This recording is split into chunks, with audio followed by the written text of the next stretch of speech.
Vamos a ir, hermanos, una vez más en nuestras Biblias. Les pido que me acompañen a Mateo 24.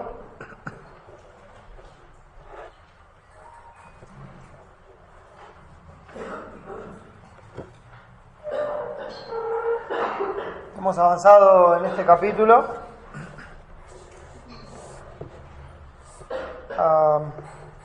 Y estamos llegando hoy, con la gracia de Dios, al final del capítulo. Vamos a ver los últimos versículos que nos quedan. Siempre recordando nuestro texto clave en este periodo de enseñanza entre Mateo 24 y 25, que es el versículo 44 del capítulo 24, que dice: por tanto, también vosotros estad preparados, porque el Hijo del Hombre vendrá a la hora que no pensáis. Y hermanos, espero que a lo largo del estudio de este capítulo, habiendo llegado hasta justamente el versículo 44, podamos compartir algunas cosas que el pasaje nos ha dejado en claro. Yo quisiera brevemente ver algunas certezas que nos deja este pasaje. Muy breve.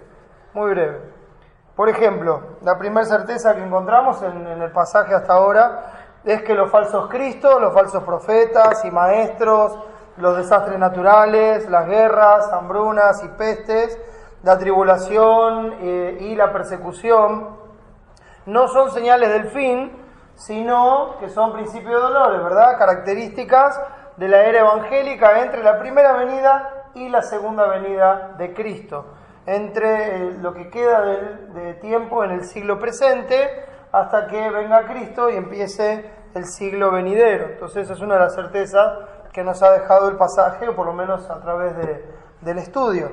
También otra de las certezas es que la abominación desoladora de que habla el pasaje, como también lo llama Lucas, Jerusalén rodeado de los ejércitos, la caída de Jerusalén y la huida, no son eventos futuros, sino que es algo que se cumplió en el año 70 con la invasión de Tito Vespasiano en aquel lugar, ¿verdad? Entonces, cuando hablamos de la abominación desoladora, de la huida, etcétera, de lo que rodea el pasaje ahí, estamos hablando de algo que está cumplido ya allí en el año 70 después de Cristo. Otra certeza que nos deja el pasaje es que la venida de Cristo será repentina, ¿sí? Como dice el texto en Tesalonicenses, cuando digan paz, vendrá destrucción. La venida de Cristo será visible, el texto en Apocalipsis dice que todo ojo le verá. Será audible, porque se tocará trompeta, ¿verdad? Será audible esa venida de Cristo. Será una venida definitiva, ¿no? Dice Tesalonicenses, y así estaremos siempre con el Señor. Será una venida para glorificación de los santos y juicio de los impíos. Amén. Otra certeza que nos deja el pasaje. ¿Sí? Uno ve Mateo 24 y piensa, este es un pasaje muy difícil, ¿no? Siempre te quedan dudas, etcétera. Y espero que a medida que hemos ido avanzando, el Señor haya ido trayendo paz y consuelo, ¿no? a nosotros por medio de las Escrituras, mostrándonos que las cosas ciertas de las que habló Cristo. También otra certeza que nos deja es que la creación pasará, pero que la palabra del Señor se cumplirá. Siempre, cielo y tierra podrán pasar, pero mis palabras no pasarán. Y otra certeza que nos deja es Maranata, ¿verdad? Cristo viene. Amén. Entonces esas son las certezas que el pasaje nos deja. Y quisiera ver las incertidumbres que nos deja el pasaje. Bueno, bien decía recién, no hay incertidumbres más que una sola, hermano. La pregunta es, ¿cuándo? ¿Verdad? Esa es la única incertidumbre que nos deja el pasaje. ¿Cuándo? Es la única pregunta que nos queda por responder, y no porque no hayamos estudiado lo suficiente o no hayamos indagado, investigado o lo que fuera, sino porque Dios no ha querido revelarlo. Entonces es una incertidumbre también con mucha certeza de que el Señor tiene preparado ese día y que ese día vendrá como ladrón en la noche, sin aviso, sin señales previas, sin anuncios. Ese día vendrá como ladrón en la noche. Entonces la única pregunta que nos queda por responder es ¿cuándo? Ahora solo resta saber cuándo, y lo sabremos, hermanos, cuando ocurra, ¿sí? Por esto, hermanos, por esta verdad, por esta certeza que tenemos, no hay tiempo que perder. Hay que aprovechar bien el tiempo, porque los días son malos, como dice Efesios capítulo 5. Entonces debemos esperarlo, debemos esperar esta venida de Cristo, la cual es cierta y segura, debemos esperarla preparados, velando y orando, como vimos el último jueves, ¿no? Es algo que el Señor nos manda, estar preparados, nos manda a velar. Parte de velar y de estar preparados es estar en oración, en comunión con el Señor. Velad y orad para que no entréis en tentación.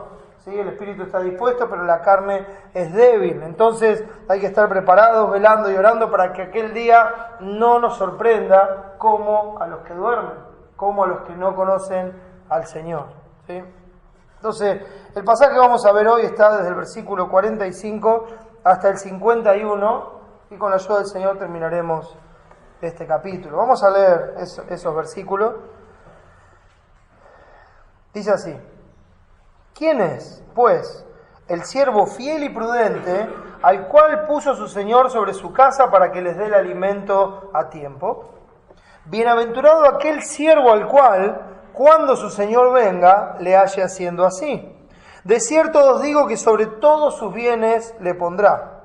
Pero si aquel siervo malo dijere en su corazón: mi Señor tarda en venir, y comenzar a golpear a sus consiervos, y aún a comer y a beber con los borrachos, vendrá el Señor de aquel siervo en día que éste no espera, y a la hora que no sabe, y lo castigará duramente, y pondrá su parte con los hipócritas.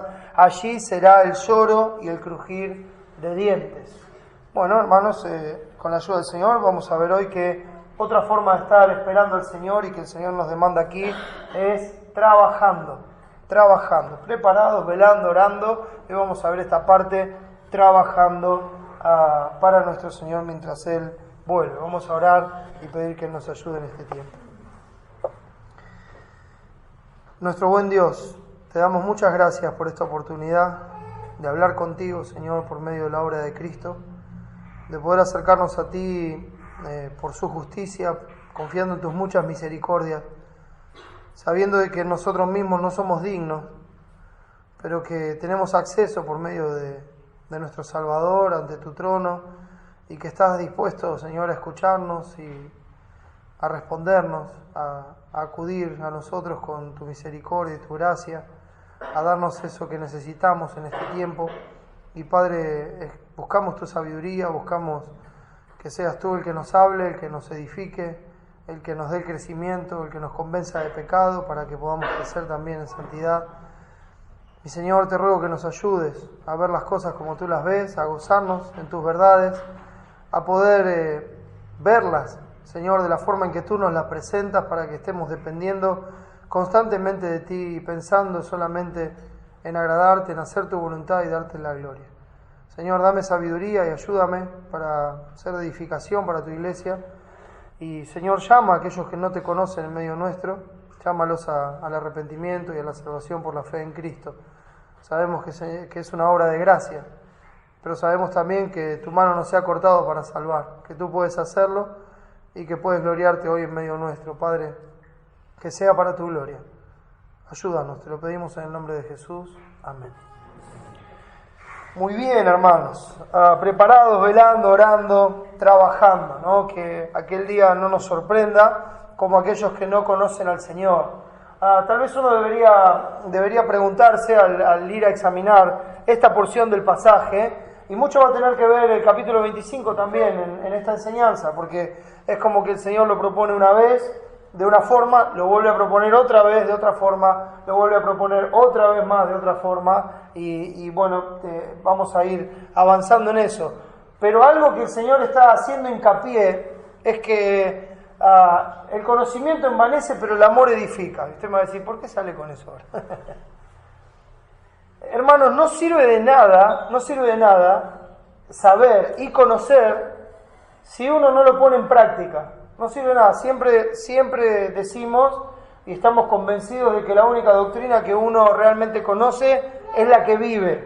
Y lo que estamos aprendiendo, hermanos, es una doctrina de la Escritura, es una enseñanza de la Escritura vital y crucial en nuestras vidas como cristianos. Esto no es algo que va a pasar en el futuro, no. Esto es algo que tiene que pasar hoy en nuestras vidas.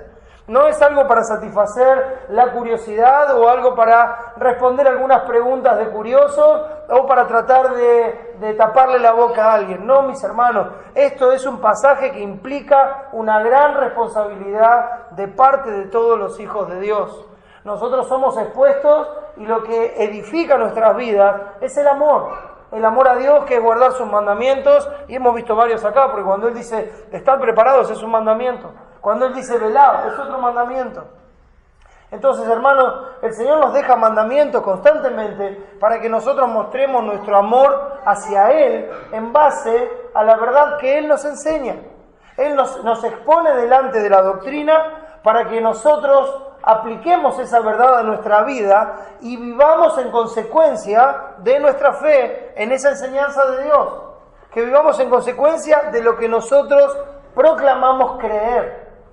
Entonces esto es algo bien práctico para nuestra vida, mis hermanos. Cada vez que el Señor o los apóstoles hablaron de la venida de Cristo, cada vez que hablaron acerca del fin, acerca del juicio, siempre hubo una exhortación a estar ocupados hoy en servir al Señor.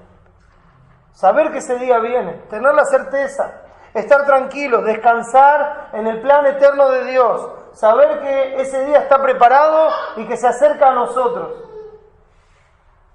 Pero mientras tanto, estar ocupados en hacer lo que tenemos que hacer. Una y otra vez. Cada vez que encuentre un pasaje hablando de la venida de Cristo, usted va a encontrar implicado el hecho de estar trabajando, sirviendo al Señor, conforme a la fe en nuestro Señor Jesucristo. La Escritura, mis hermanos, nos afirma una y otra vez que Jesús volverá por su pueblo. Nos afirma una y otra vez que vendrá otra vez a este mundo y, como dice Hebreos 9:28, sin relación con el pecado para salvar a los que le esperan.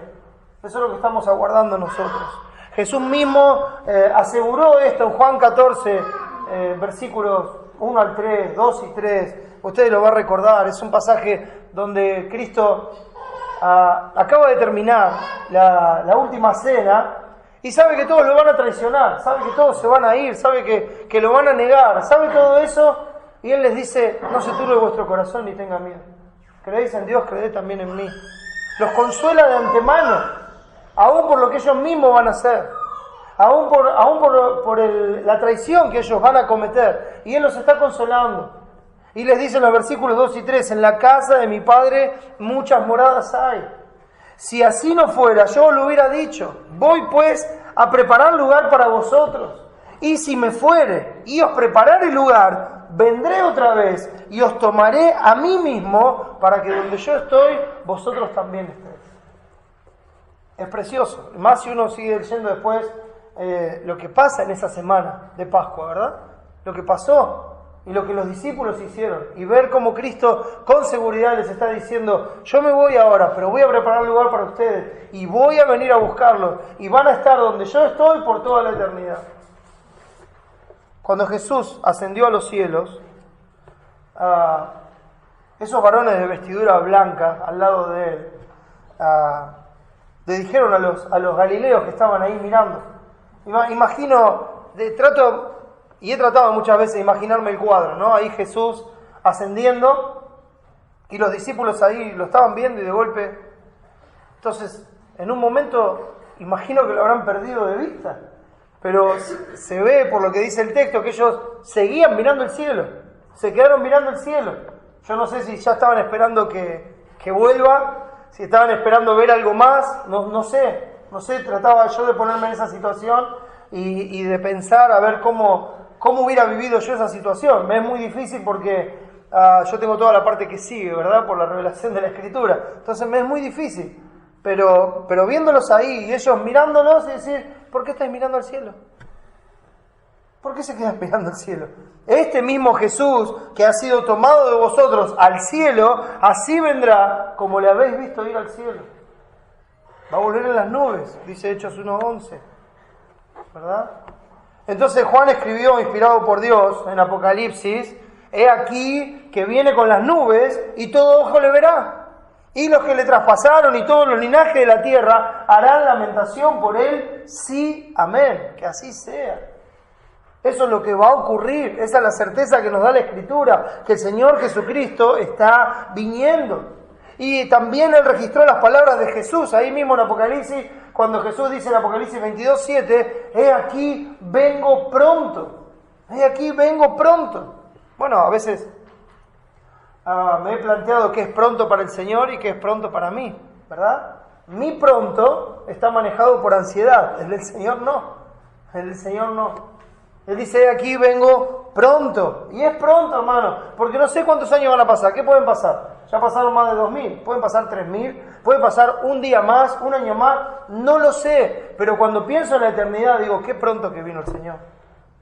No me cabe ninguna duda de eso. Entonces, aquí vengo pronto. Y cuando llega al final del libro, en el último capítulo de Apocalipsis, donde dice, aquí vengo pronto, también dice, he aquí que yo vengo pronto y mi galardón conmigo para recompensar a cada uno según sea su obra.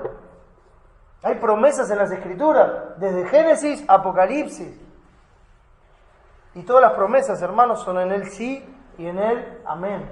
Y nosotros tenemos que estar esperando en estas promesas. Nosotros tenemos que estar descansando en estas promesas. Nosotros tenemos que estar viviendo acorde a estas promesas. Esta verdad, hermanos, es una esperanza constante que debe subyugar toda la vida de los cristianos. Y lo tiene que hacer de tal forma que todos los pensamientos, todos nuestros pensamientos y acciones tienen que quedar supeditados a esta promesa. Todos nuestros pensamientos y acciones, hermanos, tienen que estar íntimamente unidos a esta verdad y a esta promesa, y esto nos tiene que llevar a vivir antagónicamente, o sea, en una forma totalmente opuesta con aquellos que no tienen esta promesa. Y esta promesa marca una diferencia radical entre el que conoce al Señor y el que no conoce al Señor. Entre el que vive para Dios y el que no vive para Dios. Es una esperanza. Y así lo afirma Pablo también en Filipenses. Él lo dice bien claro en el capítulo 3 de Filipenses. Si me acompañan por un momento, vamos a ver ese breve pasaje ahí. Filipenses capítulo 3, versículo 17. Pablo, inspirado por Dios, escribiendo en una iglesia con algunos problemas de convivencia, digamos, ¿no? Algunos celos, cosas que acá no pasan, ¿verdad? Cosas que pasan en todos lados. Somos todos pecadores, ¿verdad? Entonces, él le escribe y dice, miren, lo más importante es que ustedes tengan comunión. Sí, pero mirá, este sabe todo esto y yo no sé nada. Y dice, bueno, así que todos los que somos perfectos, en Cristo obviamente, en el versículo 15, esto mismo sintamos, o sea, esto mismo pensemos. Y si otra cosa sentís o pensáis, esto también os lo revelará Dios. Bueno, uno puede tener un pensamiento más avanzado que el otro, un conocimiento más avanzado que el otro, pero ¿cuál es la clave? Pero, dice el versículo 16, en aquello a que hemos llegado, sigamos una misma regla, sintamos, o sea, pensemos una misma cosa, sé de un mismo sentir, de un mismo modo de pensar. En aquellas cosas en las que tenemos comunión firme por convicción en las Escrituras, bueno, tengamos el mismo sentir. ¿Y a dónde apunta Pablo? Dice, hermanos, sed imitadores de mí y mirad a los que así se conducen según el ejemplo que tenéis en nosotros. Pablo está hablando del ejemplo que él está dando por medio de la obra de Cristo. Sed imitadores de mí así como yo de Cristo. Entonces, miren cuál es el detalle de ese ejemplo. Versículo 18 dice, porque por ahí andan muchos, de los cuales os dije muchas veces, y aún ahora lo digo llorando. ¿Sí? Lo digo llorando. Esto es fundamental, hermano. Se ve la compasión del verdadero Hijo de Dios. Se ve el amor del Hijo de Dios, que no está burlándose del que no sabe, burlándose del que no vive acorde a la verdad. No está teniendo esa actitud, sino que compasivo y misericordioso. Dice, os dije muchas veces y aún ahora lo digo llorando. Esto me parte el alma, por decirlo de una forma de la que nosotros hablamos. ¿Qué cosa? Que son enemigos de la cruz de Cristo. O sea, fíjese la declaración que él está haciendo. Esas personas son enemigos de la cruz de Cristo, pero no lo estoy diciendo en una forma de desprecio, lo estoy diciendo en una forma compasiva, porque sin Cristo no tienen esperanza. ¿Y cómo se ve que ellos no tienen esperanza? Por la forma en que viven. Miren cómo viven. Dice, el fin de los cuales será perdición, cuyo Dios es el vientre y cuya gloria es su vergüenza. ¿Cómo termina el texto, hermano? Que solo piensan en lo terrenal. No hay esperanza. La esperanza no marca sus vidas. La esperanza no guía sus vidas. La esperanza no los lleva a vivir confiando y descansando en Cristo. No. Ellos piensan solo en lo terrenal. Solo están ocupados en llenar su vientre, cuyo Dios es su vientre. ¿Se da cuenta? Solo están ocupados en la autosatisfacción, en satisfacerse a sí mismos, en vivir egoístamente.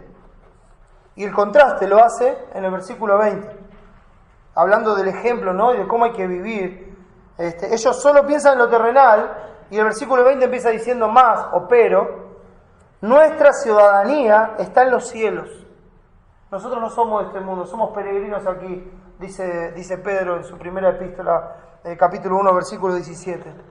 Somos peregrinos, estamos solamente de paso. Nuestra ciudadanía está en los cielos, en la Jerusalén celestial. Somos ciudadanos de los cielos. Estamos sentados en los lugares celestiales juntamente con Cristo. Nuestra herencia está en los cielos. No somos de este mundo, estamos simplemente de paso. O hasta que nos muramos o hasta que el Señor venga. Pero estamos solamente de paso y nuestros ojos no pueden estar puestos acá. Por eso dice, ellos piensan solo en lo terrenal, pero nuestra ciudadanía está en los cielos. Somos otro tipo de ciudadanos. Somos embajadores en nombre de Cristo en este mundo. Nuestra ciudadanía está en los cielos. Y dice, de donde también esperamos al Salvador, al Señor Jesucristo. Claramente se ve la esperanza. Claramente se ve la esperanza en su vida, en su conducta, en su forma de conducirse, en su conversación. Se ve su esperanza, de donde también esperamos al Salvador, al Señor Jesucristo. Le está diciendo, nuestro Señor está en los cielos, todo lo que quiso lo ha hecho. Y no solamente está en los cielos, sino que prometió venir a buscarnos y lo estamos esperando. ¿Cómo lo esperamos? Siendo dignos ciudadanos de los cielos, mientras somos peregrinos en esta tierra. Y sigue con la esperanza, versículo 21, el cual transformará el cuerpo de la humillación nuestra, para que sea semejante al cuerpo de la gloria suya. Y hemos hablado de eso, hermano. Cómo esto mortal será absorbido por lo inmortal, será recubierto, nuestros cuerpos serán glorificados, ¿verdad? Este cuerpo de pecado quedará atrás, tendremos ya no este tabernáculo, sino ese edificio no hecho por manos humanas, sino hecho por Dios. Nunca más se va a perder. El cuerpo será semejante al cuerpo de la gloria suya. ¿Y cómo lo va a hacer? Por el poder con el cual puede también sujetar a sí mismo todas las cosas. O sea que la confianza está puesta en la esperanza, en las promesas de Dios por la ciudadanía y en el poder de Dios. Estas tres cosas están unidas en estas verdades. Y así es como se conducen en el mundo. Entonces Pablo afirma esto y nos muestra un contraste, ¿verdad? Por un lado, los enemigos de Cristo. Por el otro lado, los que estamos unidos a Cristo. Por un lado, el fin de ellos es la perdición. Pero por otro lado, el fin nuestro es la vida eterna, como dice Romanos capítulo 6. Y como fin, la vida eterna.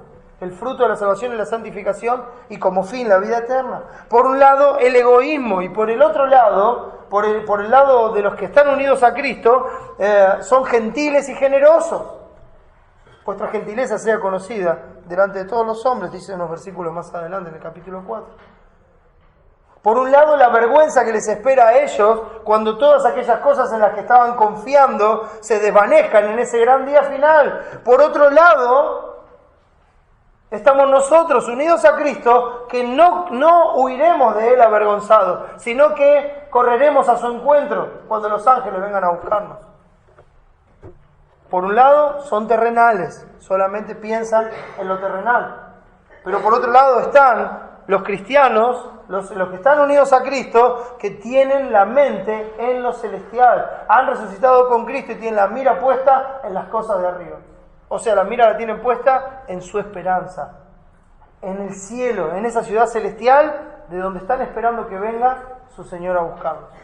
Entonces viven acorde a esa verdad. Por eso Juan afirma en 1 de Juan capítulo 3, versículo 3, como hoy nos compartía nuestro hermano, y todo aquel que tiene esta esperanza en Él, esta esperanza de ver cara a cara a Jesús, porque mirad cuál amor nos ha dado el Padre para que seamos llamados hijos de Dios, y todo aquel que tiene esta esperanza de verle cara a cara, de tener el mismo cuerpo que Él, de ser semejante a Él, de ser hecho semejante a Él para siempre, por toda la eternidad, ¿cómo influye esta esperanza en la persona? Dice, todo aquel que tiene esta esperanza en Él, se purifica a sí mismo, así como Él es puro.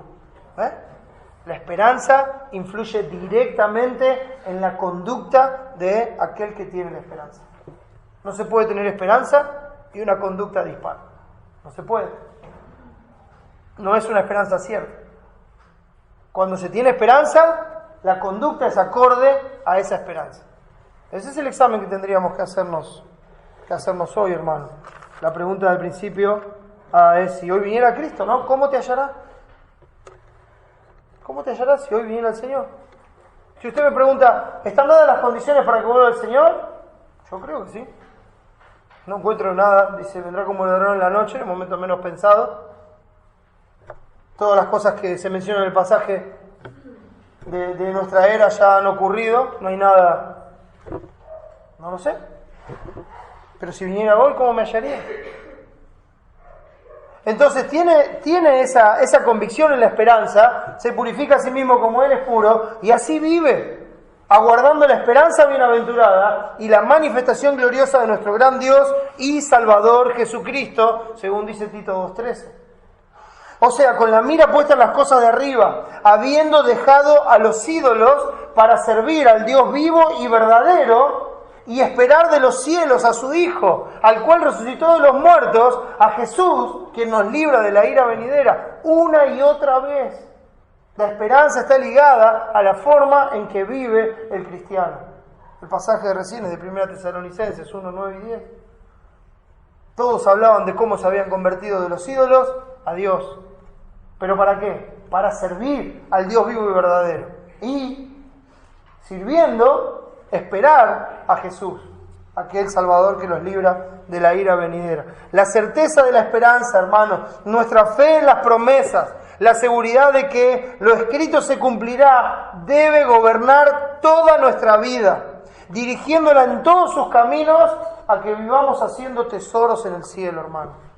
Porque por fe andamos nosotros, no por vista, dice el texto. Por fe andamos, no por vista. Por tanto, procuramos también, o ausentes o presentes, serle agradable. Procuramos. El griego es poudazo. Ponemos todo el esfuerzo de nosotros para que esto sea así. Procuramos en todo lo que andamos, en todo lo que hacemos, serle agradables. Otra vez, la esperanza ligada a la vida. Jesús afirma su repentino e inesperado regreso como el fin de todas las cosas. Y a pesar de afirmarlo, sin saber él mismo cuándo será, porque él mismo dijo que solamente el Padre que está en los cielos, ¿verdad? Ni el Hijo sabe. Solamente el Padre. Entonces, sin saber él mismo cuándo, él llama a los suyos a estar preparados para este momento y no ser sorprendidos como aquellos que no saben que Cristo viene. Cristo viene. Nosotros lo sabemos, tenemos esa certeza. Entonces no podemos vivir como los que no lo saben. No podemos vivir como los que no lo creen. No podemos vivir como los que no tienen esta esperanza. Y es muy importante, hermanos, para entrar de lleno en el pasaje, que tenemos que verlo como una unidad, estos versículos 45 al 51, verlos así como una unidad, como una enseñanza central, con dos partes bien marcadas. Es muy importante, hermanos, que nosotros entendamos algo que la Biblia nos enseña, aparte de la venida de Cristo, es que Dios es el Señor de toda la creación, lo crea la creación o no lo crea. Él es el Señor igual. Y toda la creación sirve a Dios. Hermanos, Dios es totalmente soberano. Amén. Está en control absolutamente de todo. No hay nada que pase sin que Él lo permita. Todo, hasta la hoja que cae del árbol, está sirviendo a los propósitos del Señor. Todo. Ahora tenga en cuenta eso. Para que podamos ver este pasaje correctamente, tenga en cuenta eso. Todo el que pisa esta creación es un siervo de Dios. Hay muchos ejemplos en las Escrituras. Cuando Él quiso castigar a su pueblo, llamó a su siervo Nabucodonosor. Cuando quiso construir el templo otra vez después de la deportación, llamó a su siervo Ciro. Y así, ¿verdad?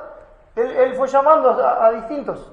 Y uno dice, bueno, estos son impíos, pero estaban al servicio del Señor para cumplir los propósitos del Señor.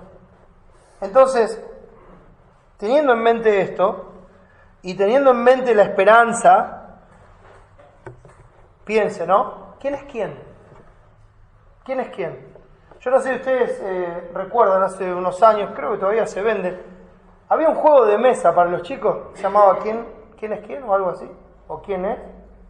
Creo que mis hijas lo tenían. Se levantaban un montón de fichitas con un montón de caritas.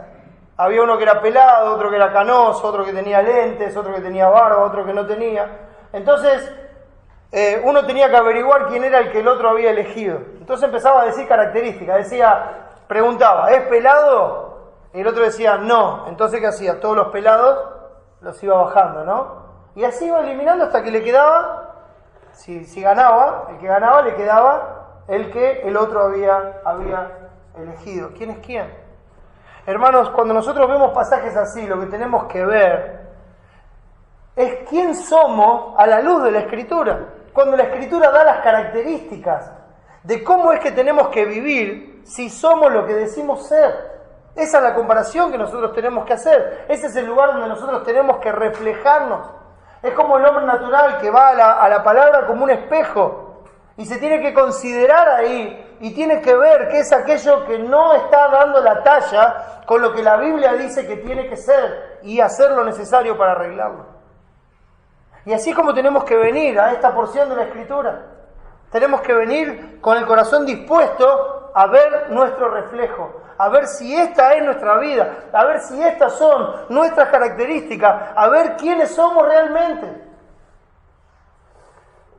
Y no es mi intención, hermanos, de ninguna manera, poner dudas en nuestros corazones. Yo no estoy diciendo si usted es un hijo de Dios o no es un hijo de Dios. Yo como hijo de Dios me tengo que examinar cada día de mi vida y cada día de mi vida encuentro cosas que deben ser reconocidas, confesadas. Debo buscar la gracia de Dios para apartarme, debo buscar el perdón de Dios para poder restaurar la relación y para poder recuperar el gozo y para poder vivir por gracia. Esto es así para todos. Entonces yo no sé cuál es su condición, yo no veo su corazón, no sé cómo está, pero Dios conoce su corazón y usted sabe quién es internamente. Entonces vaya de esa manera, delante de la palabra, y examínese si hay pecado por reconocer, si hay pecado por confesar. Entonces recuerde siempre que Él es fiel y justo para perdonar nuestros pecados y limpiarnos de toda maldad, y que su gracia es suficiente.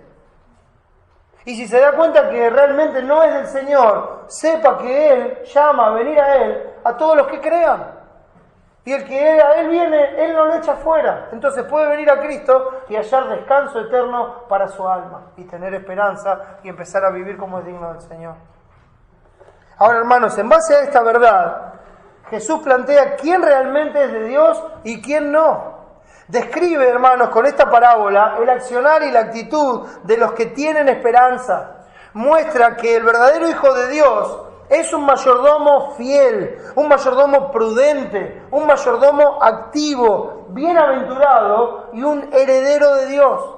Y muestra que la hipocresía no será eterna para los falsos mayordomos o para los mayordomos infieles, ya que ellos son malos, presunciosos, abusivos, licenciosos, imprudentes, sin parte con su Señor. Y son las características que están en el pasaje, que enseguida vamos a ver.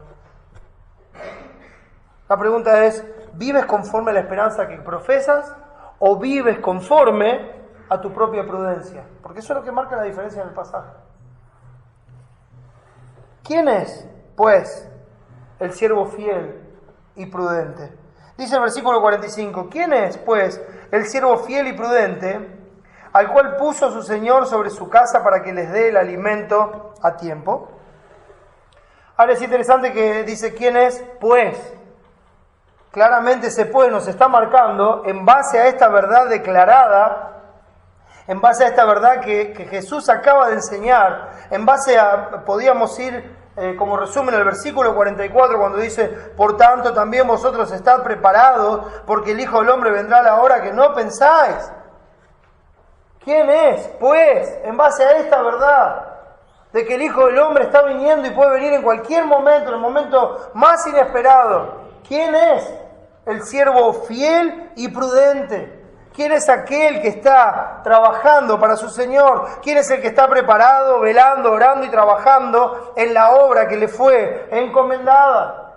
Bueno, algunos gustan tomar este pasaje y decir que está hablando de los pastores, ¿verdad? Del liderazgo de la iglesia. Bueno, hermanos, a mí me cuesta aceptar esa interpretación. Yo creo que ellos, como todos, están incluidos en este pasaje. Entiendo que no hay diferentes niveles de cristianos, pero sí entiendo que hay diferentes labores para cada cristiano. Y un poco nos va a ayudar Marcos capítulo 13. Marcos capítulo 13, el versículo 34.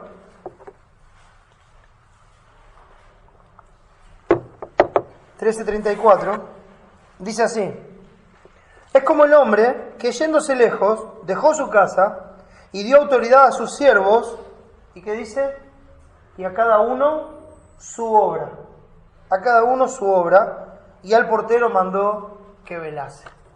Entonces, es como este hombre que se fue lejos y le dijo a cada siervo lo que tenía que hacer. A cada uno le dio su porción, a cada uno le dio su tarea, su trabajo. A cada uno lo puso como responsable de un área distinta. Pero cada uno, lo que sí es seguro, es que tiene su área. Esto es para todos igual. Seas quien seas, estés donde estés, tu Señor te puso ahí con un propósito que no puedes olvidar ni abandonar. Es un propósito que tiene que gobernar tu vida y tus pensamientos. Dice 1 de Pedro 4:10, cada uno según el don que ha recibido, ministrelo a los otros como buenos administradores de la multiforme gracia de Dios. Dios te trajo de la muerte a la vida para que vivas por Él. Dios te libró de la potestad de Satanás para que seas su siervo, para que ahora, librado de esa esclavitud y de ese yugo de opresión que estaba sobre nosotros, sirvamos con el mismo fervor que antes servimos a la iniquidad, de la misma forma y con la misma fuerza e intensidad, presentemos todos nuestros miembros para servir a la justicia. Dios te quitó el velo para que te resplandezca la luz del Evangelio y para que lo conozcas. Esta es la vida eterna, que te conozcan a ti, el único Dios verdadero, y a Jesucristo a quien has enviado. Dios te salvó para que sepas que todo es de Él y por Él y para Él. Mira hermano, antes que conociéramos al Señor, todo era de Él, por Él y para Él. Pero yo no lo sabía. No lo sabía. Lo ignoraba por completo. Y si tenía alguna idea, no me gustaba. Si yo tenía alguna idea de esa verdad a mí no me gustaba. Para mí, mi vida era mi vida. Para mí, yo era dueño de mis caminos. Para mí, yo hacía con lo mío lo que yo quería. Ignoraba por completo esa verdad, pero era una verdad eterna. No es una verdad que depende de que yo la conozca o no.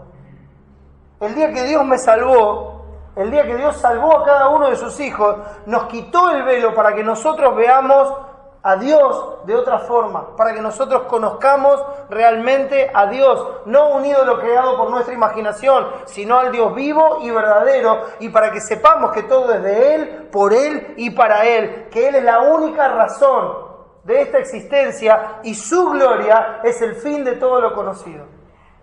No lo sabía, pero hoy lo sabemos por la gracia de Dios. Él nos salvó para que lo sepamos. Dios se reveló para que escuchemos con claridad las palabras que Él le dijo a Job en Job 41:11, cuando le dice: todo lo que hay debajo del cielo es mío. Todo lo que hay debajo del cielo es mío. Y esto es muy importante, hermanos. Esto es muy importante, porque si todo lo que hay debajo del cielo es de Dios, entonces nada de lo que tengo es mío. Nada de lo que tengo es mío. ¿Pero por qué está en mis manos? Porque Dios me ha dejado como un administrador, como un mayordomo de todo lo que a Él le pertenece. Y como mayordomo de todo lo que a Él le pertenece, un día el Señor de la casa va a venir a arreglar cuentas y a ver qué hizo cada uno de nosotros con lo que Él le ha dado. Yo quiero empezar por lo más básico. Usted está vivo. Bueno, esa vida que tiene no es suya. No es suya. Es de Dios. Y la tiene porque Él quiso dársela. Es de Él. Entonces, cuando esté cara a cara con el Señor le va a decir, ¿qué hiciste con mi vida? No, era mi vida. No, es mi vida. ¿Qué hiciste con mi vida? Bueno, arranque desde ahí. Todo lo que haya logrado en su vida, quédese tranquilo, que pertenece al Señor, porque viene de ahí. Él es la única fuente. Entonces, mis hermanos, no hay otra verdad. Él es el Rey de Reyes y Señor de Señores. Toda la creación está a su servicio, bajo su dominio y bajo su control soberano. Y nos lo ha dado a conocer para que sepamos a quién hemos de dar cuenta. Tu vida, mi vida, tus posesiones y todas mis posesiones, pocas o muchas, lo que sea que tengamos, le pertenecen a Él. Lo que somos y lo que tenemos le pertenece a Él. Dice el Salmo 50:12, porque mío es el mundo y su plenitud. O sea, todo lo que llena el mundo, todo lo que hay en el mundo, mío es. Todo es de Él, mis hermanos. Él no viene aquí a reclamar lo suyo. No viene a decir, bueno, esto es mío, esto es de ustedes. No, esta es mi parte, ¿qué hiciste con mi parte? Oh, no, mis hermanos. No, Él viene a pedir cuentas. Viene a ver qué es lo que hicieron todo hombre y mujer con lo que a Él le pertenece. Oh, hermano, la diferencia es muy grande. La diferencia entre el siervo fiel y prudente y el infiel está muy marcada. La diferencia es muy fuerte. El que lo conoce, el que cree en Él, el que cree a su palabra, el que tiene esperanza, este está velando, orando y preparado para el encuentro con su Señor. Este que cree como fiel mayordomo, como administrador de los bienes de su Señor, está en continua comunión con su Señor, revisando constantemente, con prudencia, sus instrucciones, o sea, su palabra. ¿Para qué? Para comprobar lo que le es agradable y así poner por obra aquello que mayor beneficio le traiga a su Señor, o sea, a su Dios. O sea, al dueño de todas las cosas. Aquello que traiga mayor gloria a su nombre. ¿Y por qué lo hace así el mayordomo fiel? El prudente. Bueno, porque sabe claramente,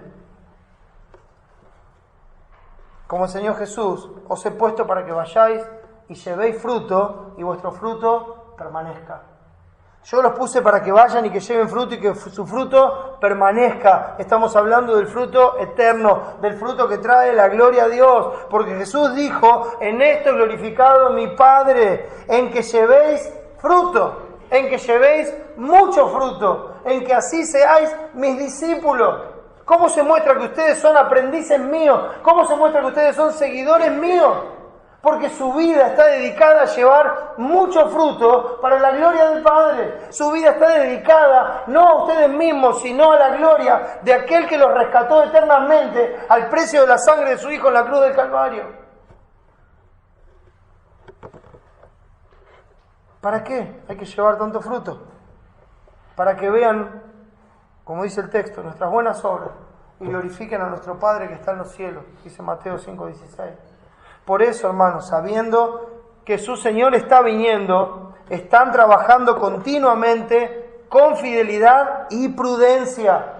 Déjenmelo decir con otras palabras, con verdad y sabiduría. Déjenmelo decir con otras palabras, con honestidad y temor. Déjenmelo decir con otras palabras, con gozo y esperanza de verle cara a cara y escuchar, bien, buen siervo y fiel. Lo conocen a su Señor. Saben que su Señor viene, están ansiosos de ese día, pero no se quedan mirando el cielo, no, están con las manos a la obra, porque saben que el que vive le dará alabanza, Saben que este es el tiempo para trabajar, para darle la gloria. Saben que este es el tiempo para mostrar la gratitud por esa salvación tan grande que Él nos ha dado. Lo sabemos, hermano. Entonces estamos ocupados en la tarea que Él nos dio. ¿Quién es, pues, el siervo fiel y prudente, al cual puso su Señor sobre su casa para que les dé el alimento a tiempo? ¿Se da cuenta? Es fiel, es prudente. Da el alimento a tiempo. Mire, yo no sé cuál será el alimento. Esto es nada más que una parábola. Nos da una enseñanza central. No estemos buscando en el lugar, pero no sé cuál es la porción de gracia que Dios te ha dado. No sé qué es lo que quiere que haga con esa porción de gracia. No sé a qué parte del cuerpo de su iglesia Cristo te llamó. No sé qué gracia te dio para que formes parte y para que le estés sirviendo. Yo no lo sé, pero sí sé que lo tienes. Sí sé que lo tienes y que es tu tarea servir a tu Señor con todo lo que Él te ha dado. Y que si esa es tu esperanza, esa tiene que ser tu búsqueda más urgente. No puedes perder el tiempo en otras cosas, no puedes dedicarte a lo terrenal, no puedes dedicarte a llenar el vientre. No, esos son los mayordomos infieles, los que no conocen al Señor. Tú conoces al Señor, tú lo estás esperando. Entonces tu vida tiene que ser acorde a esa esperanza. No importa la hora, el lugar o la ocasión. Aquellos siervos fieles y prudentes están preparados, trabajando, sirviendo por pura gracia, están amando como fueron amados. ¿Saben qué? Siempre me impresionó ese pasaje de Juan 15 que compartía hace unos momentos. Os he puesto para que llevéis fruto. Y antes de ese pasaje, eso es el versículo 16, pero en los versículos 8, 10, en los versículos anteriores cuando dice separados de mí nada podéis hacer, y dice lleven mucho fruto para que así sean mis discípulos, en esto he glorificado a mi Padre, y lo que dice en el medio de esos dos pasajes es ámense, tienen que amarse los unos a los otros.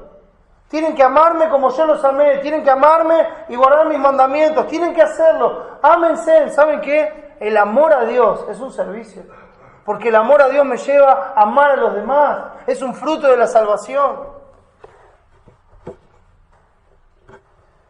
Entonces no importa la hora, no importa el lugar, no importa.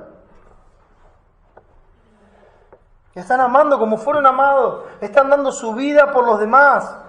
En esto conocemos el amor en que Él puso su vida por nosotros, dice 1 Juan 3:16. Pero el texto termina diciendo, así también debemos poner nosotros nuestras vidas por los demás, por nuestros hermanos.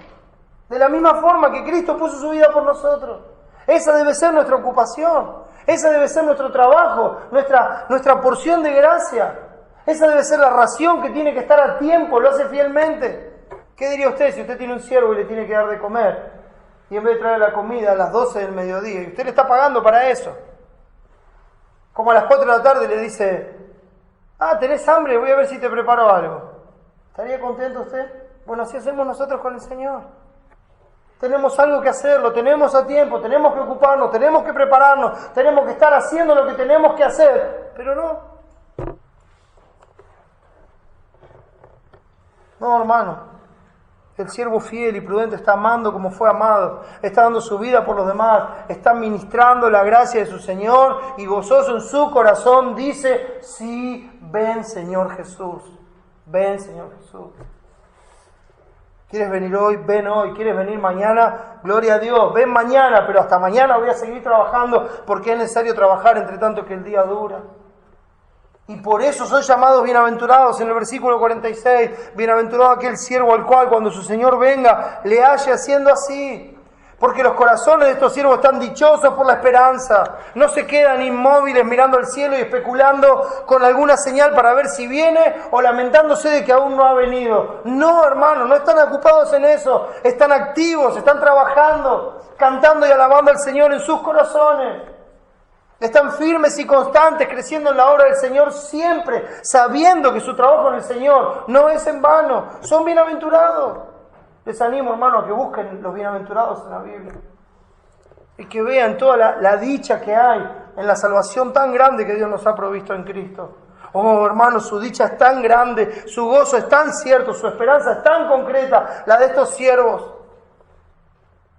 ¿Dónde está su gozo? Bueno, su nombre está escrito en los cielos. ¿Dónde está su gozo? Su Señor le está preparando un lugar. ¿Dónde está el gozo de ellos que los mantiene y los sostiene cada día y que nadie le puede robar? Su Salvador viene a buscarle.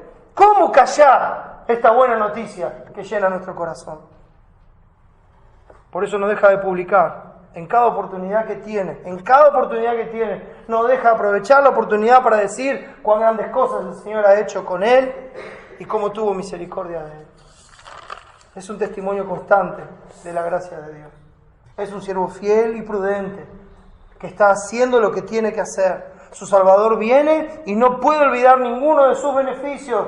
Su mente, su corazón está sobrecogido por todas estas bendiciones de gracia. Él le perdonó todos sus pecados, le sanó todas sus dolencias, rescató del hoyo su vida, lo coronó de favores y misericordia, sació del bien su boca, lo fortaleció en su gracia. Entonces, con gratitud y reverencia, le sirve constantemente mientras viene a buscarlo, porque su Señor es digno. No importa lo demás. Él es digno. No importa los obstáculos, Él es digno. No importa lo difícil que sea, Él es digno. No importa la oposición que haya, no importa el desprecio que suframos, Él es digno. Y cuando todos los que se oponen y cuando todos los que nos hacen sufrir hoy se desvanezcan en aquel día final, Él seguirá siendo digno por toda la eternidad. Vale la pena, mis hermanos, porque esa es nuestra esperanza. ¿Cómo estar quietos? Este siervo no está haciendo esto por el galardón o por la recompensa que le puedan dar. No está haciendo esto para tener una mejor posición celestial. Como si en el cielo fuéramos a encontrar lugares de privilegio, ¿verdad? No, acá están estos grandes siervos, estos gobiernan acá arriba, los demás barren la calle de oro. Oh, hermano, muera todo pensamiento así en nosotros. Porque no lo hacemos por esa razón. No podemos servir a Dios con una razón incorrecta, con una motivación incorrecta. Nosotros servimos a Dios porque Él es digno. Su sacrificio es suficiente. Nosotros no lo hacemos por nuestra propia fama u honor o reconocimiento, o que todos vean en todo el mundo cuán gran siervo de Dios soy. No importa, aunque nadie se entere, aunque nadie sepa lo que estoy haciendo, aunque nadie ponga jamás un ojo sobre mi persona o sobre una de las acciones. Si las estoy haciendo de corazón para el Señor, lo voy a seguir haciendo porque Él es digno. Lo hace, el siervo fiel y prudente lo hace porque el amor de Cristo lo constriñe pensando esto, que si uno murió por todos, luego todos murieron y por todos murió para que los que viven ya no vivan para sí, sino para aquel que murió y resucitó por ellos. Ese es Cristo. Cristo vivió por mí una vida justa, murió por mí en la cruz del Calvario, siendo hecho una maldición delante del Padre, siendo hecho pecado por mi pecado, muriendo bajo la ira de Dios.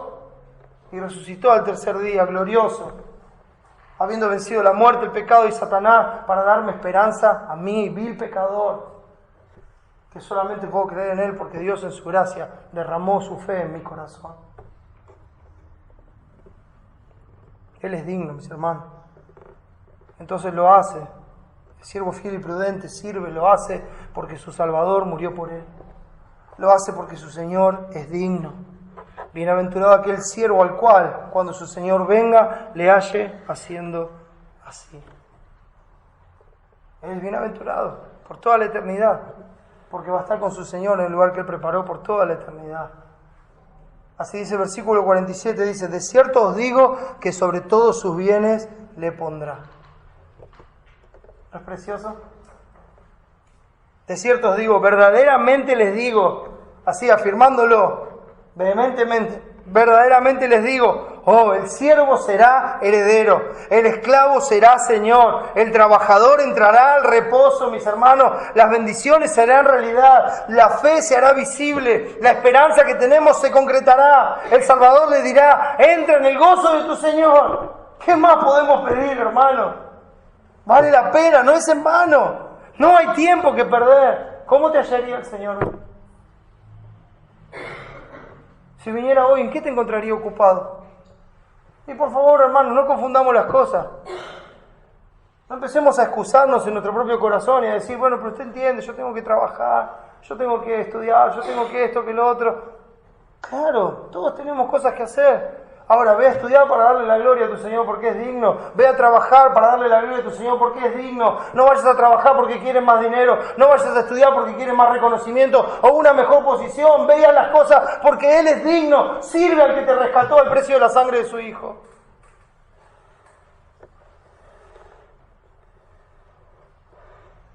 ¿Cómo te hallaría?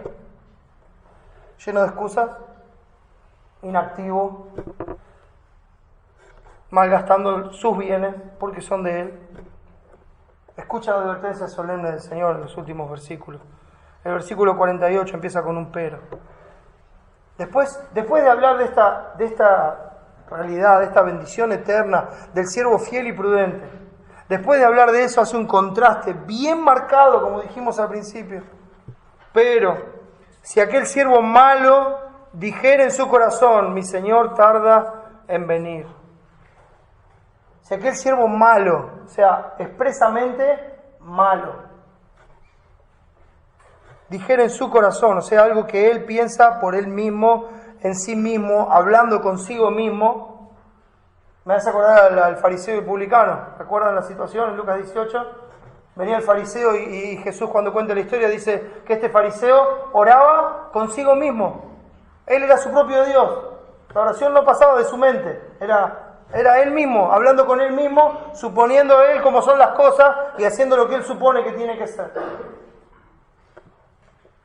Bueno, este siervo es igual, pero si aquel siervo malo dijere en su corazón, mi Señor tarda en venir. Si en lugar de vivir por fe, si en lugar de apoyarse en sus promesas, si en lugar de vivir según la esperanza del Evangelio, si en lugar de vivir así se apoya en su propia prudencia, en lo que le dice su mente, su corazón, si en lugar de eso se ocupa en lo terrenal, se olvida de cuál es la función que tiene en la creación, en este mundo, llena su corazón de dudas y de reproches para con Dios, llena su corazón de quejas y de excusas, llena su vida de negligencia y de ocio en cuanto a darle la gloria a Dios con todo lo que el Señor puso en su mano. Y dice, mi Señor tarda en venir.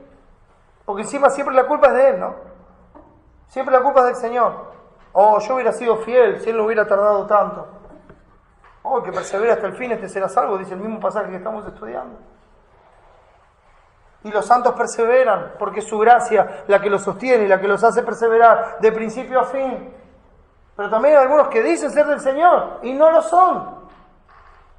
Entonces un día, cansados de fingir, cansados de aparentar, cansados de la hipocresía, se destapa lo que realmente son. Y son peores que aquellos que no conocen al Señor, que tienen la misma actitud. Y entonces cuando dice en su corazón que su Señor tarda en venir, comienza a actuar según los designios de su propio corazón, desconfiando de la palabra de Dios, desoyendo las advertencias de Dios, desestimando su llamado por el Evangelio, y comienza a usar todos los bienes de su Señor. Comienza a usar todo lo que tiene para sí mismo, para sus propios fines, para su propia gloria, desechando su provisión de gracia, mostrando que su tesoro es terrenal e ignorando voluntariamente que rendirá cuentas al dueño de todo, y de esta forma actúa neciamente. ¿Se acuerdan del Salmo 14? Dijo el necio en su corazón, no hay Dios. Para el necio Dios no existe. Entonces actúa como si Dios no existiera. No le tengo que dar cuentas a nadie. No tengo que rendirle explicaciones a nadie. Mi vida es mía, hago lo que quiero. Actúa neciamente. Dice el versículo 49. Después de decir, mi Señor tarda en venir, y comenzar a golpear a sus consiervos, y aún a comer y a beber con los borrachos. Empieza a vivir su vida abusando de otros y malgastando lo que no es suyo. Ocupado solo en su vientre y placer terrenal, viviendo como si Dios no existiera. Oprimiendo a todos para su propio provecho.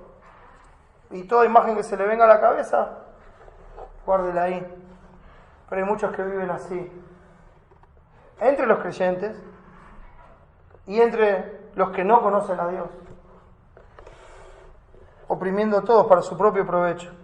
Dejando de lado todos los llamados al arrepentimiento, dejando de lado todos los medios de gracia salvíficos que el Señor ha provisto, dejando de lado todos los deleites celestiales, ocupándose en lo terrenal y engañando pecaminosamente a su alma, diciéndole: repósate, come, bebe, regocíjate. Como si las cosas de este mundo pudieran traer satisfacción al alma, gastando el dinero de su Señor en lo que no es pan y trabajando en lo que no sacia, como dice Isaías. Sucederá que cuando ese siervo malo, cuando ese siervo infiel esté tranquilo y diga: tengo paz y seguridad, entonces vendrá sobre él destrucción repentina. Proverbios dice: por tanto su calamidad vendrá de repente, súbitamente será quebrantado y no habrá remedio. Vendrá sobre él el pavor repentino y la ruina eterna. ¿Por qué, mis hermanos? Porque vendrá el Señor, versículo 50. Vendrá el Señor de aquel siervo en día que éste no espera y a la hora que no sabe. Vendrá, como dijimos antes, inesperadamente, súbitamente, repentinamente, en el momento menos pensado. Y hermanos, esto no está hablando de la muerte. Esto no está hablando de la muerte, esto está hablando del día final. Tal vez la persona se muera antes de ese día, pero igual va a estar en ese día final. En el momento menos pensado, inesperadamente, súbitamente, repentinamente, vendrá el Señor. Y dice el versículo 51: y lo castigará duramente y pondrá su parte con los hipócritas. Allí será el lloro y el crujir de dientes. ¿Sabe que es muy fuerte la frase lo castigará duramente? La frase original dice: lo cortará en pedazos, o podríamos decir lo despedazará. Estamos hablando de un castigo duro, pero mucho más allá de lo que nosotros podemos imaginar. A veces pensamos en un azote o en algo así. Estamos hablando de algo que no tiene remedio, de algo que no tiene vuelta atrás, de algo que es una vez y para siempre. Y eso es a lo que está haciendo referencia. Y lo castigará duramente. Y fíjense que dice: y pondrá su parte con los hipócritas. ¿Cuál es la parte de los hipócritas, mis hermanos? Bueno, ellos no tienen parte con el buen siervo fiel y prudente. No. El hipócrita es el que tiene una careta, pero en realidad es otra cosa. ¿Y cuál es la parte de los hipócritas? Bueno, la condenación eterna. Dice: allí será el lloro y el crujir de dientes. Ese lloro, no de lamentación por el pecado, sino de lamentación por el dolor. Ese lloro de lamentación por su propia situación. Ese lloro de lamentación porque en su egoísmo aún se sigue preguntando por qué no puedo estar mejor. Y el crujir de dientes.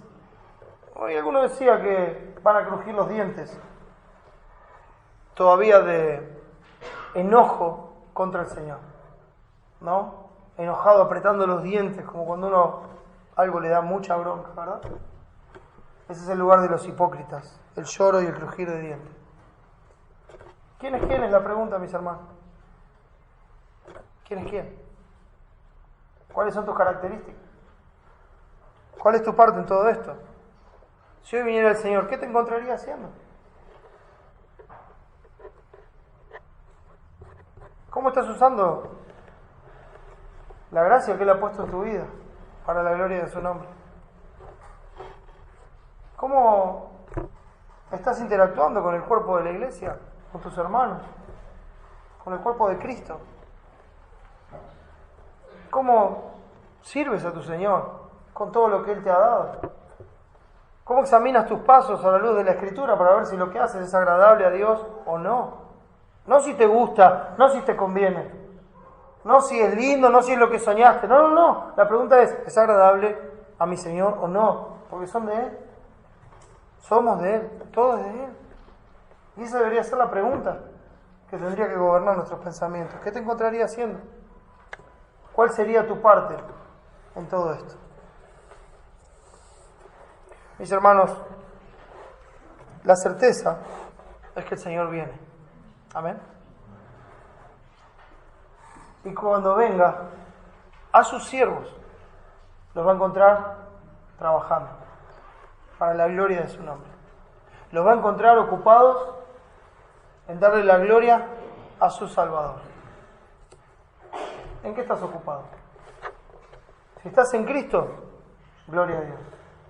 Si no estás en Cristo, ven a Él. Porque el día que llegue el castigo, será un castigo duro, será un castigo definitivo y será un castigo eterno. Hoy es el tiempo aceptable, hoy es el día de salvación.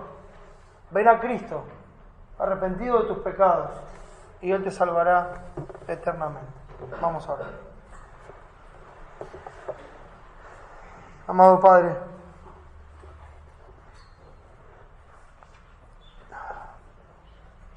Señor, cuántas deudas contigo, Padre. Perdona, Señor, perdona mis pecados, perdona mi negligencia. Oh Padre, tú eres el sostén de tu iglesia. No podríamos hacer nada sin ti, Señor. Te necesitamos tanto. Necesitamos tu sabiduría, tu amor, tu misericordia y tu gracia para cada día. Te ruego que me ayudes y te ruego también por cada uno de mis hermanos para que juntos, como cuerpo, podamos exhibir tu gloria, Señor, honrarte y manifestar tu nombre al mundo hasta que tú vengas. Y Padre, te ruego por aquellos que no te conocen. Oh Señor, ten misericordia. Tráelos a la vida, para que sepan quién eres y para que te sirvan con gozo y gratitud. Gracias, Padre, por este tiempo. Gracias por cada uno de mis hermanos. Gracias por todo, en el nombre de Jesús. Amén. Voy al cielo, soy